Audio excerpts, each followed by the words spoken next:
Hi, everyone. I'm Chanel Call in for Vladimir Duthier. We are watching all the news happening right here in the U.S. and around the world. President Trump is reportedly making plans to close the Department of Education. What we know about this executive order and what this means for schools across the country. Plus, a new ultimatum to Hamas from the president. Release all remaining hostages or no one from the militant group is safe. The impact of this warning on ceasefire negotiations. And a dozen Chinese citizens are indicted in a so-called hackers for hire scheme. Which government agencies were targeted and what they're accused of doing with the information. This is CBS News 24/7.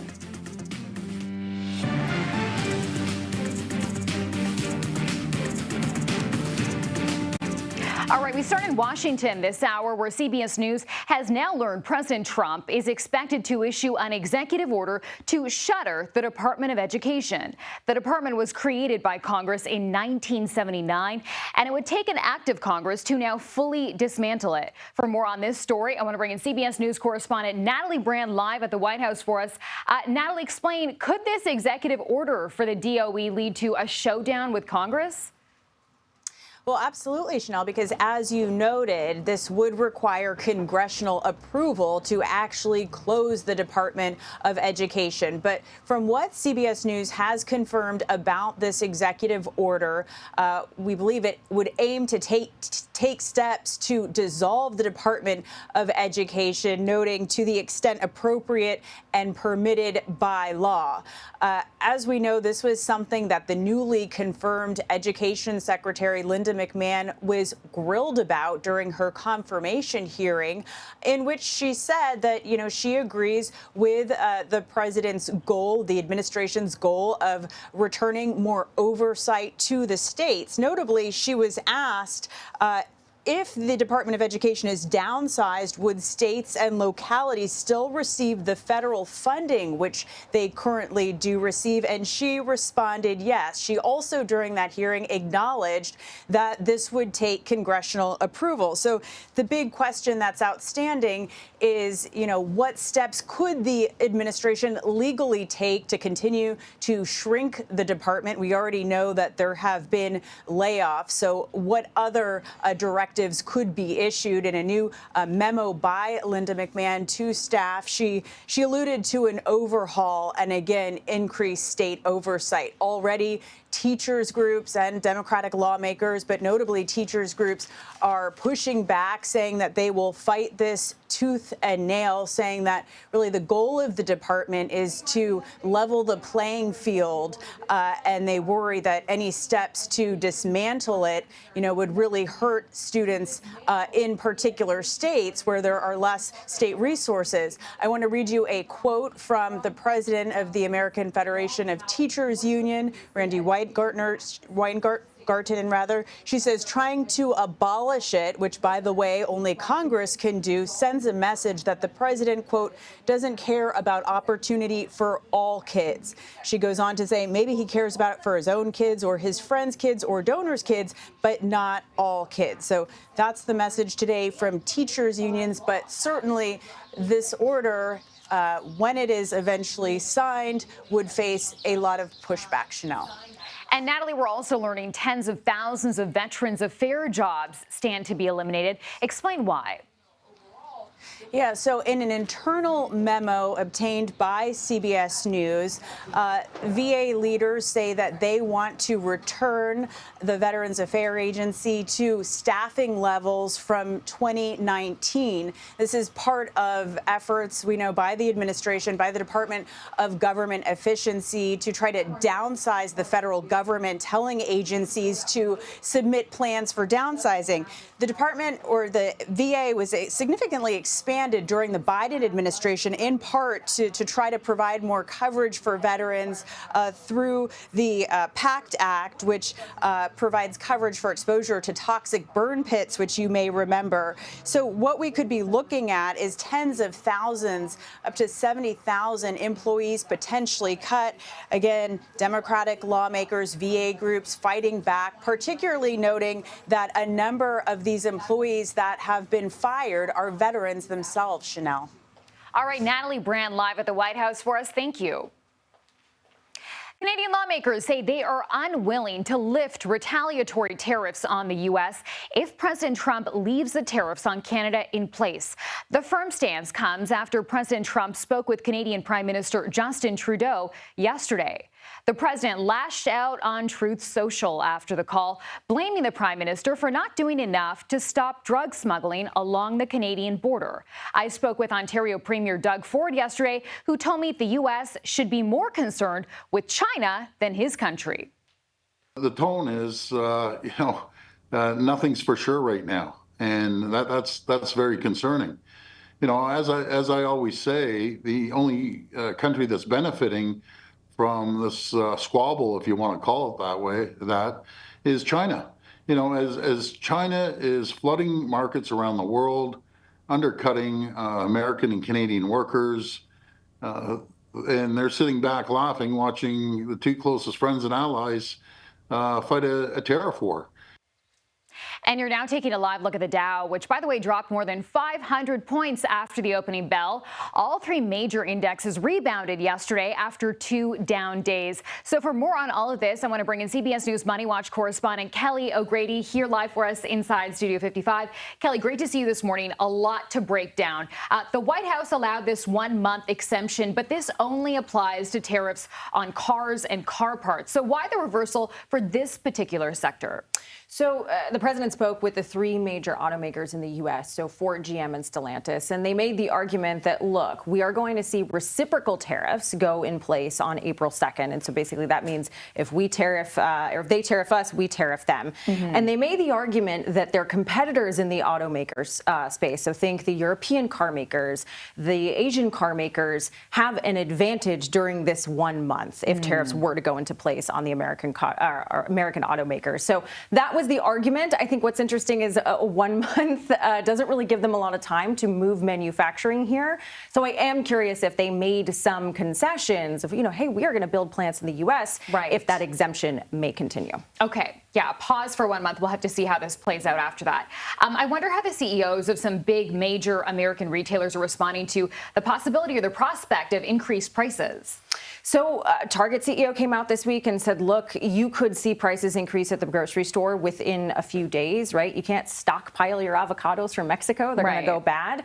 I think the other thing that we're seeing is a reaction to consumer spending already dipping these past couple of months. And so you have this thing that's already happening. And I think some of these retailers are looking at the space and saying, well, prices would likely rise if tariffs come into place. We're already seeing a weakened consumer, and that's only going to make things worse. Yeah, the timing of the pricing adjustment will be something to watch for sure. Also want to ask about tariffs on European goods, because we heard from French President Emmanuel Macron calling them incomprehensible. So could the EU, being a financial adversary, sort of hurt American consumers in some way? So potentially. I mean, we do a lot of trade with the EU, of course, not as much as we do with China, Canada, and Mexico. Those are the big ones right now. But think things like pharmaceuticals, some of those weight loss drugs there's a key component that we get from some of these European countries. Of course, cars as well. If you're a big fan of champagne, that's going to be a tough one because it can only come from that particular area of France. Right. But I think it's really more about this broader adversarial stance that the U.S. is taking, not just with the EU, but with China and their neighboring countries. Right, makes sense. Okay, Kelly O'Grady, thank you for being here. Make it all make sense for us. We appreciate this. Of course.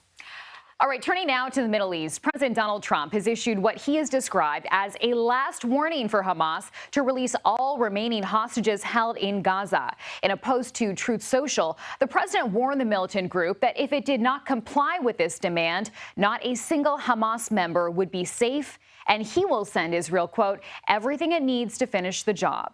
For more on this, I'm joined now by John Donison with our partners at the BBC News. John, good to see you. Stern words there from the president. What reaction has there been to this? Well, no reaction from Hamas, but I think the Israeli government is pretty pleased. We've not had any official comment from the Prime Minister Netanyahu himself, but I just watched a briefing from his spokesperson, David Mensa, and he was pretty combative. He said there wasn't an inch of ground between Israel and America's position. He said Israel had never had a greater friend in the White House, and he really joined in those comments, saying that if Hamas does not release all of the remaining hostages, then there is every chance that the war will resume and Israel will hit Hamas hard. And John, we also know that this all comes as the White House confirmed the U.S. have had direct talks with Hamas. That's pretty significant, right? Yes, and I think it's another indication that President Trump is prepared to rip up the rule book when it comes to U.S. diplomacy. America has not had direct talks with Hamas since 1988, when the organization was declared a terrorist organization. So we're talking about more than 3 decades of U.S. diplomatic policy. There may have been talks behind the scenes through various back channels, but these were direct talks between White House officials and Hamas officials, and that hasn't happened before. The Israeli spokesperson I was mentioning, David Mentor, he was asked about those talks. He was pretty evasive in his answer, really no comment on the fact that America now seems to be talking to Hamas directly. And John, what about the future of the Gaza ceasefire deal? Do we have a sense of what happens next? Well, I think it's on pretty rocky footing at the moment. Essentially, we now should be into phase 2 of the ceasefire deal, which under the original agreement, which was signed back in January, we should see the remaining hostages begin to be released and the withdrawal of Israeli forces and a permanent ceasefire and end to the war. However, what the Israeli government is now saying is that that initial proposal, which was drawn up under President Biden, but of course with strong influence from the then incoming President Trump, they're saying that is no longer acceptable. And they're saying there is now a new American proposal, which will see the first 6-week phase of the deal, the ceasefire, be extended over Ramadan and Passover, which is over the next month or so. And during that time, they want to see all the remaining hostages released, dead and alive, and they want half of them to come out on the first day and half on the last. Well, that is just not acceptable for Hamas without a guarantee that the war will be over and that Israeli forces will withdraw. Okay, John, thank you for your time. We appreciate this. And this morning, people across the South are cleaning up after severe storms tore through parts of the country. You're looking now at video of damage from a possible tornado in North Carolina. The winds there reach, get this, 90 miles per hour. The National Weather Service is now working to confirm that it was an actual tornado. For more, let's bring in CBS News Philadelphia meteorologist Grant Gilmore with our first look at our national weather forecast. Hey, Grant.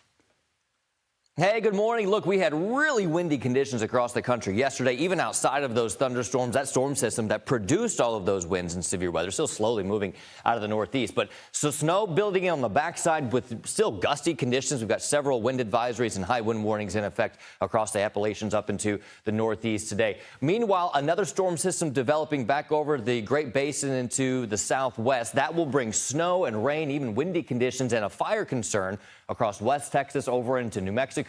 Back across the central United States, chilly conditions today with temperatures in the low to mid 40s through the Midwest. You head up to the northern part of Minnesota, temperatures only in the mid 20s. In the Northeast, as I mentioned, breezy conditions and seasonable temperatures with highs in New York today right around 54 degrees. Back over to you for now. Okay, Grant Gilmore, thank you. Lawmakers have just days left to avoid a government shutdown. Coming up, we'll talk with California Senator Adam Schiff about where negotiations stand right now. Stay with us. You're streaming CBS News 24/7.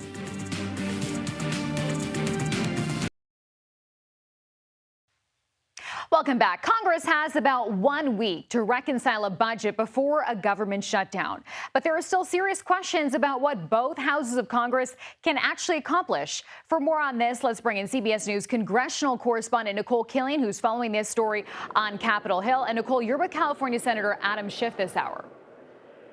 Yeah, that's right. And Senator Schiff, thank you so much for joining us. And I want to pick up with that in terms of we're a week out from this deadline to fund the government. A short time ago, Speaker Mike Johnson said that he hopes to release text either today or tomorrow to extend government funding, likely through the end of the fiscal year.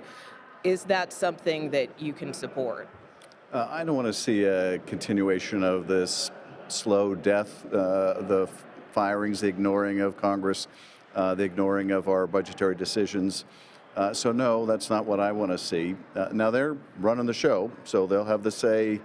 They control the White House, the House, and the Senate. Elon Musk is talking favorably about shutting down the government, which I think would be a disaster. But Trump supported a shutdown his first time as president, so we'll have to see. But I don't want to see this kind of death by 1,000 cuts that we're witnessing now. But ultimately, here on the Senate side, I mean, you're going to need some Democratic votes in order to pass government funding. I mean, where do you come down on this? Do you believe the government should shut down? The Democrats should use this as an opportunity to leverage some of the concerns you have? If it shut down, it will be because they want it shut down. They're controlling everything. But yes, they should negotiate with Democrats. They should negotiate with us to both make sure we keep government open, but also that make sure the administration stops violating the law. Our most important power is our ability to control the purse. They're ignoring that. They're laying off tens of thousands of people. They just revealed they're going to lay off 80,000 people at the VA. That's unlawful. That's not authorized by Congress.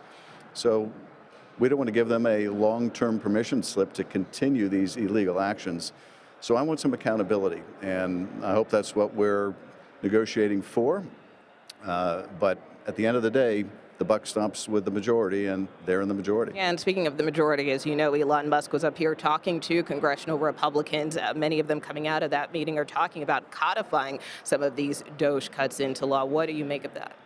Well, we'll see if they actually want to put this to a vote. Are they going to want their members to vote to cut 80,000 people out of the VA, a lot of whom are veterans and providing service to veterans?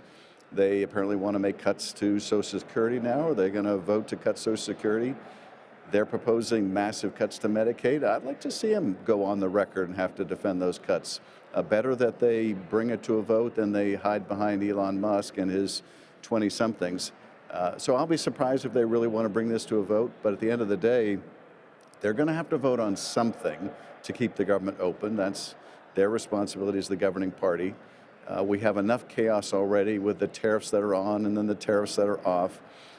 Which frankly just makes the president look weak and undecided and chaotic and just wreaks havoc on the economy.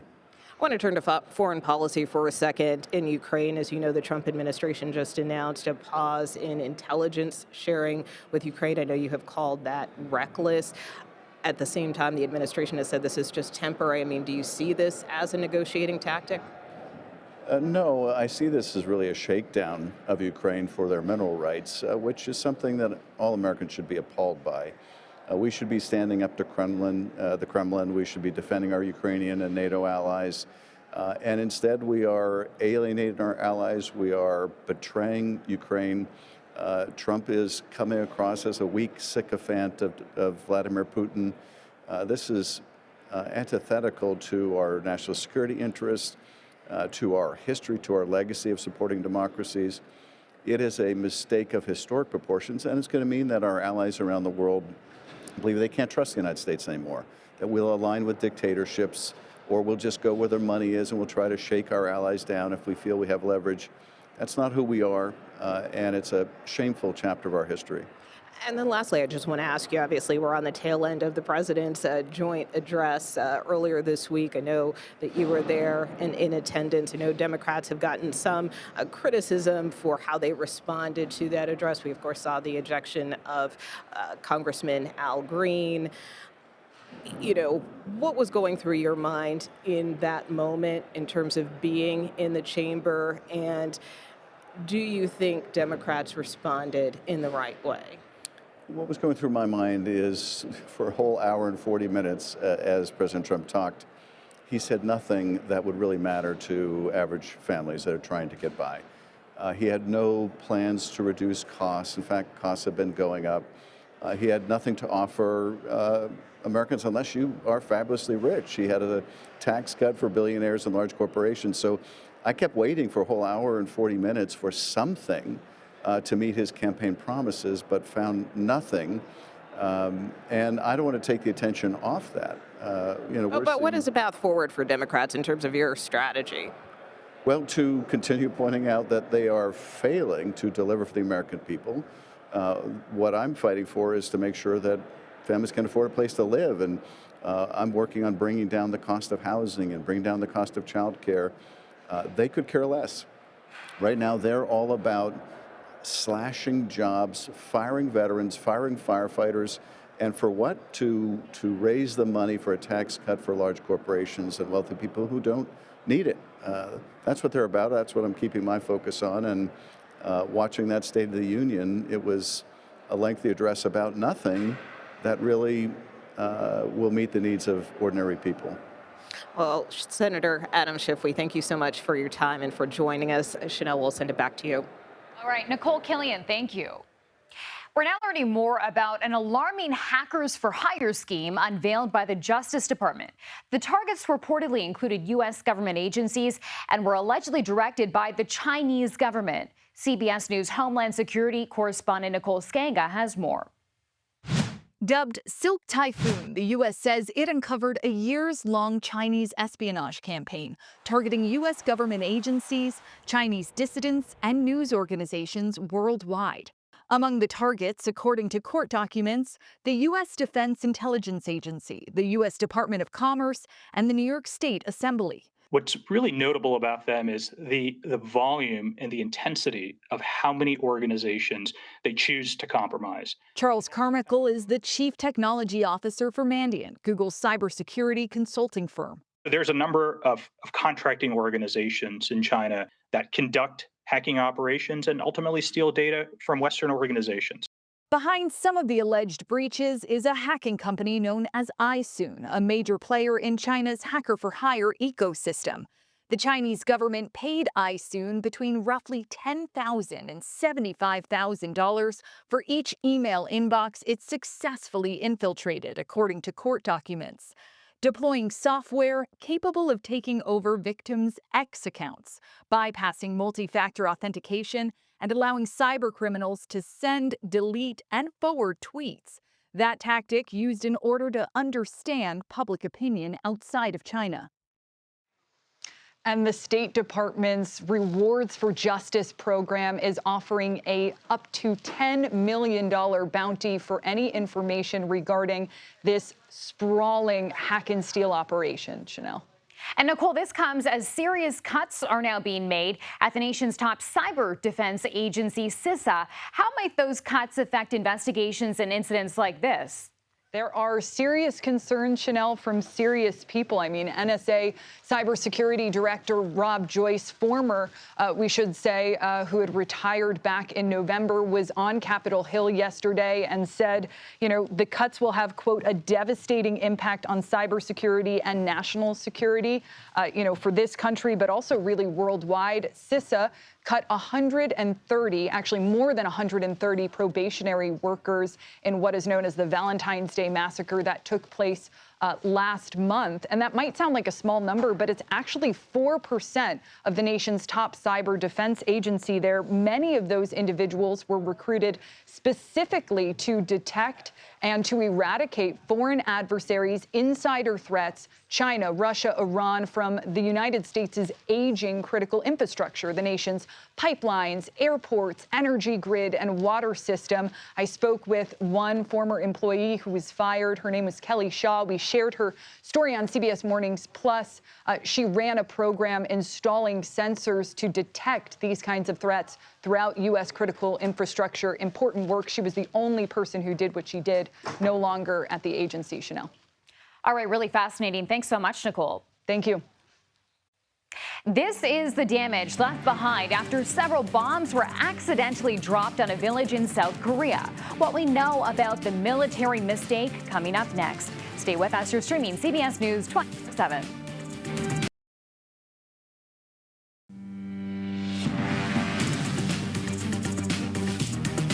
Here's a look at some of the top stories we're following right now. Utah is now the first state in the country to require app stores to verify users' ages and obtain parental consent before minors can download apps. The state passed the bill yesterday, and it's now heading to the governor's desk. Meta, X, and Snap all applauded the move. In a joint statement, the social media giants urged Congress to pass similar legislation. At least 8 other states have also introduced similar bills. In California, rescue workers saved 2 hikers who fell some 800 feet down a cliff into the San Jacinto Mountains. They were stranded for 3 days and survived brutal winter conditions. Powerful winds and freezing temperatures hamper the rescue mission, but both hikers were pulled to safety Wednesday morning. They told CBS News Los Angeles they slipped on ice during what was supposed to be just a simple day hike and relied on each other to stay strong amid those tough conditions. Both hikers are now in a hospital recovering from severe injuries. In South Korea this morning, a military jet accidentally dropped 8 bombs on a neighborhood during a training mission with the U.S. military.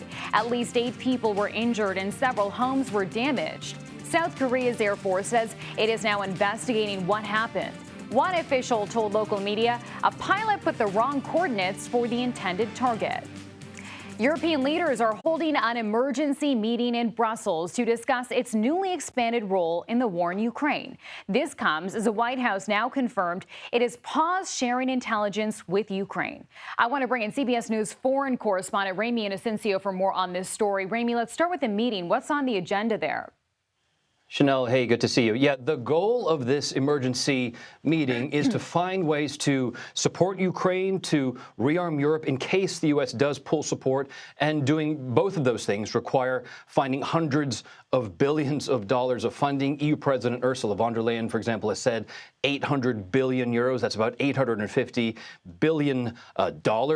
Ukraine's President Volodymyr Zelensky just thanked European leaders for their support. You see him on the screen right there. He said during all this period, last week, you've stayed with us, alluding to that White House blow-up with Donald Trump. He said they're very thankful, echoing those words that Trump wanted him to say. And he said that they feel it, that they aren't just words. Meantime, Poland's president, Donald Tusk, has just been making headlines, too, talking about how the EU has to win an arms race that Russia started. And these words really are hearkening back to something like a Cold War era mentality, right? There's also been debate about France using its nuclear weapons as a deterrent against Russia. France is the EU's only country with nuclear weapons. But as you might expect, Poland and the Baltic nations, which are, of course, on the eastern flank of Europe, are welcoming this idea. And just last night, French President Emmanuel Macron gave an address to his nation, warning of Russia. He had a couple quotes coming out saying that I want to believe that the U.S. will stay by our side, but we have to be ready if that is not the case. And really, who could believe today that Russia would stop at Ukraine? Meantime, Russia, the foreign minister, is saying that those comments are a threat. The Kremlin clearly not happy, clearly very angry with Europe that really appears, Chanel, to be committed to bulking up finally against this threatened aggression. Ramy, I also want to ask you about the money, because $850 billion, I mean, that's mind-blowingly close to $1 trillion. So where is all that money expected to come from? And, I mean, is the EU going to pay for all this? In short, yes, the EU plans to pay for it, but they will do this by changing EU rules. So the EU has a policy that keeps its member countries from spending no more than 3% above their GDP. Now, to make this relatively easy to understand, let's say that one country, country X, makes $100,000 a year, just for a round number. 3% of that is $3,000, so a country could then only spend $103,000 each year. But the EU proposal is to raise that 3% to 4.5%, so the 1.5% in between, that extra money, can then only be used for defense. And you can see the breakdown there. 650 billion euros, relaxing that debt policy that I just talked about, and 150 billion euros in terms of new EU loans that would be for things like missiles, for ammunition, and for cybersecurity. Before all this, Germany is actually jumping in on this before any announcements coming out from that summit today. Incoming Chancellor Friedrich Merz is trying to unleash 700 billion euros with his own country over the next few years. And just to put this into context, the last time that Germany put that kind of money into its military and economy, that was back in World War II. Okay, Ramy, thanks for crunching the numbers for us. We appreciate that. You bet. Los Angeles County and the city of Pasadena are each suing the utility company SoCal Edison, alleging its electrical equipment caused the deadly Eaton fire earlier this year. 17 people, you'll remember, died and more than 9,000 structures were destroyed. A spokesperson for SoCal Edison says the company is, quote, reviewing the lawsuits that were recently filed and will address them through the appropriate legal process. Let's bring in CBS News Philadelphia meteorologist Grant Gilmore with another check on our national weather forecast. Hey, Grant.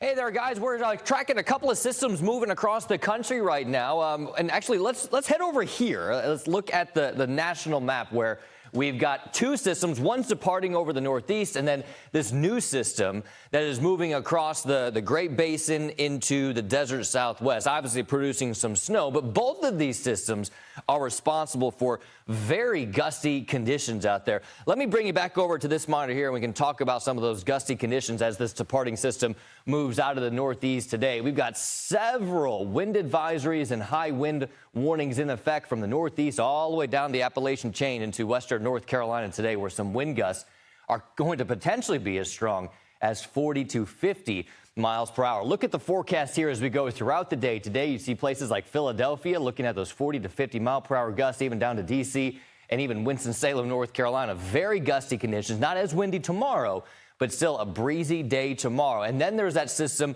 moving through the southwestern United States into the high plains, where we've got wind advisories, high wind warnings in effect, and that's going to cause a concern for some fire danger today as well. You've also got that snow threat where some places in the high elevations are dealing with winter storm warnings where 1 to 2 feet of snow is possible as we go through the next couple of days. Watch as this storm system moves to the east. It moves across the Rockies, even places like Denver, looking at the potential for some snow.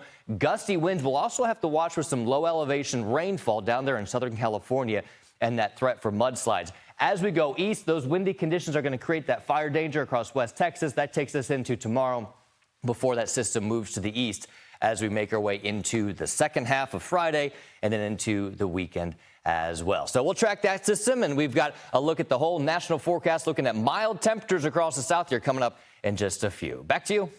All right, Grant Gilmore, thank you. And we have some breaking news this hour. Congressman Al Green has just been censured by the House of Representatives. Let's bring back congressional correspondent Nicole Killian, who's live for us at Capitol Hill this morning. Nicole, tell us more about what just happened. Yeah, well, as you mentioned, Texas Congressman Al Green was censured by the House. 10 Democrats crossed party lines to support this censure measure. You know, this is more or less a slap on the wrist for Congressman Green, who told reporters after leaving the House floor Tuesday night that he was willing to take whatever punishment he ultimately may receive. Now we know that punishment being a censure. So it is a mark on his record, but obviously he still is part of the House of Representatives, so beyond just, you know, the stain of having censure on your record, if you will, there really is no further penalty beyond that. But what I will say, in talking to Congressman Al Green just yesterday about this, you know, I asked him if this was a planned protest on his part or if he just responded in the moment. And he told me it was pure spontaneity. He just felt that he needed to stand up, that he didn't agree with what the president was saying. And so that is how he wanted to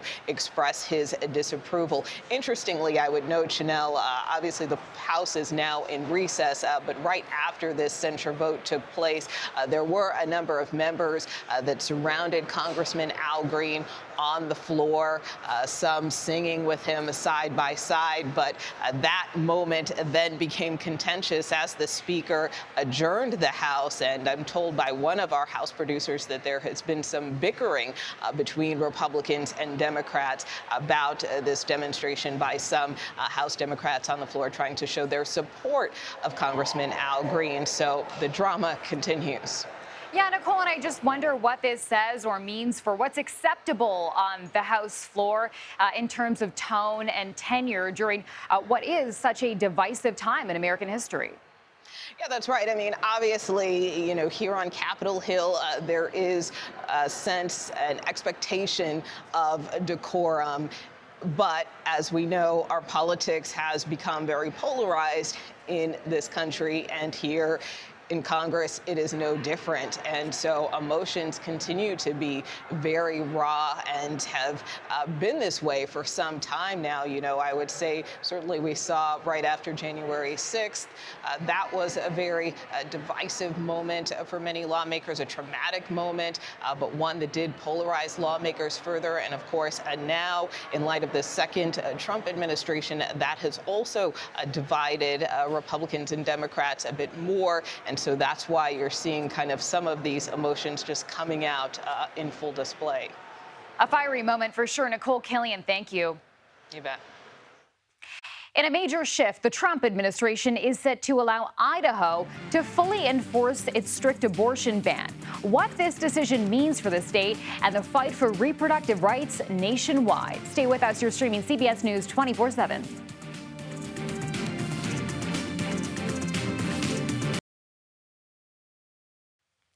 Welcome back. The NYPD arrested about 10 pro-Palestinian protesters at the Barnard College Library. Police say a bomb threat was called in, and it took almost 2 hours to clear students from the campus. According to sources, the students who were arrested refused officers' orders to disperse.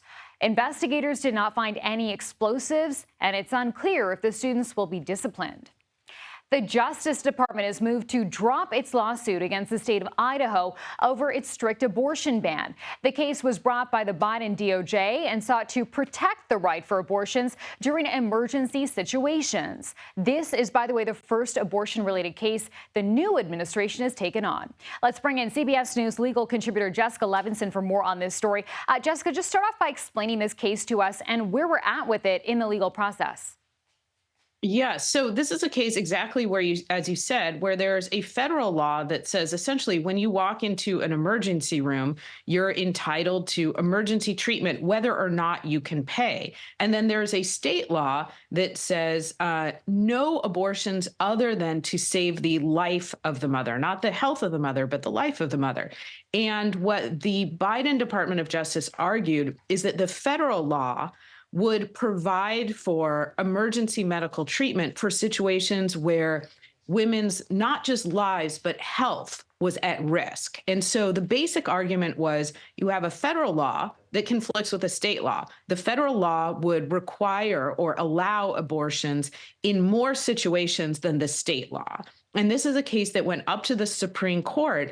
And back in June, the Supreme Court essentially made a decision to throw it back to the lower courts. They said it looks like the federal government has kind of changed its view. The state has changed its view. So let's let this case go back. The case was sent back. There was another hearing before the lower courts back in December. But now this move would essentially dismiss the case. I mean, what the Trump Department of Justice is saying is we no longer want to argue that the federal law is in conflict with the state law, which means that the state law is what would stand. And I wonder what this means in terms of setting precedents here. What could this have in terms of impact to other laws in other states? Yeah, it's a really important question. So one, of course, the impact is the explicit change in tact from the Trump administration. And then two, the impact is for other states that have laws like Idaho's laws that are very restrictive when it comes to abortion rights. And so this case was, of course, about Idaho's law, but also about any other law that would look virtually identical, where there would arguably be some conflict between the federal law and the state law. With the Department of Justice seeking to dismiss this case, in my view, it would allow those more restrictive state laws to stand without the possibility that there was some supremacy clause issue, some tension with a federal law. All of which is to say, in the wake of the Dobbs decision that overturned Roe v. Wade, it would be one more step in allowing states to implement whatever type of abortion laws they want to implement. Okay, Jessica Levinson, thank you. Much more news straight ahead here on CBS News 24/7. Stay with us. We'll be right back.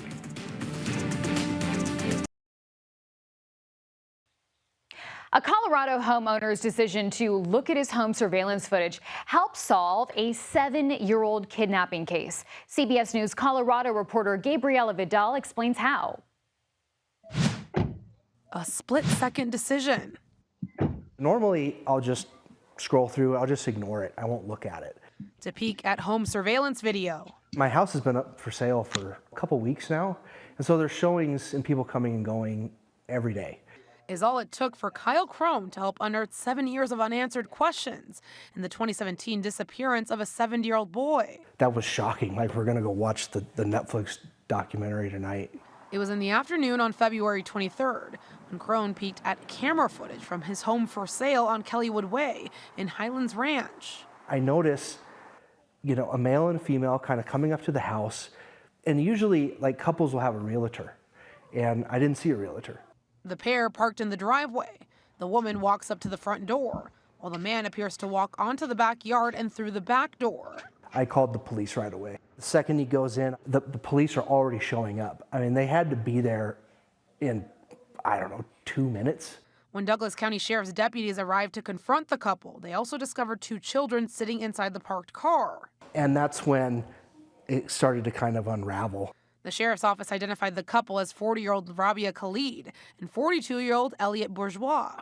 One of the children in the car identified as 14-year-old Abdul Aziz Khan, who was allegedly kidnapped by Rabia in 2017, around the same time she was about to lose custody to Aziz's father. Having 3 boys, I can't even imagine the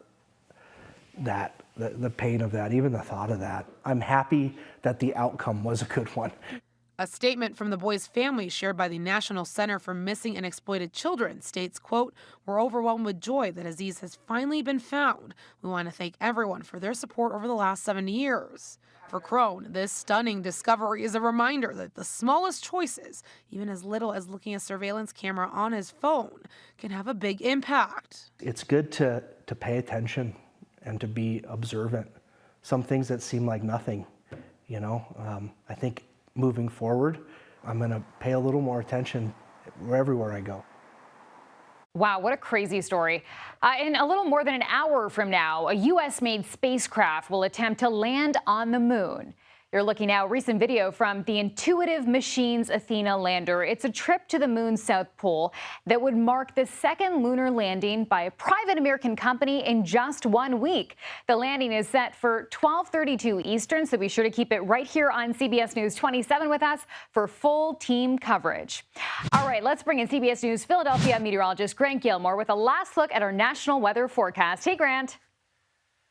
Hey there, Chanel. Yeah, one last look at the forecast. We've got a departing storm system off the northeast. This brought severe weather to a good portion of the East Coast yesterday. Still some trailing showers and breezy conditions today. We're looking at wind gusts potentially as high as 50 miles per hour up into the northeast and all the way down the Appalachians, where even western North Carolina could see some wind gusts exceeding 60 miles per hour. Also, another storm system producing the same type of alerts, wind advisories, high wind warnings across the desert southwest, back into the southern high plains, where we also have an increased fire danger today. It's actually a critical fire risk today because of the dry conditions along with those windy conditions. To the north, we've got several winter weather storm warnings and winter weather advisories where an ongoing storm system is moving to the east. We'll watch this part of the country where we could see upwards of 2 feet of snow in the higher elevations across the central United States today. A little chilly, temperatures in the low 50s across the central United States. Upper Midwest, though, into northern Minnesota, looking at high temperatures only in the 20s today. Seasonable, if not maybe just slightly cooler temperatures across the southeast. Breezy across Florida today, and also windy conditions across the northeast today, where New York City looking at a high temperature this afternoon around 54 degrees. Chanel, back to you. All right, Grant Gilmore, thank you. And that does it for me this hour, but stay right where you are after the break. Mugo Adigwe is live from San Francisco with all the breaking news from coast to coast. Thanks so much for staying with us. This is CBS News 24/7.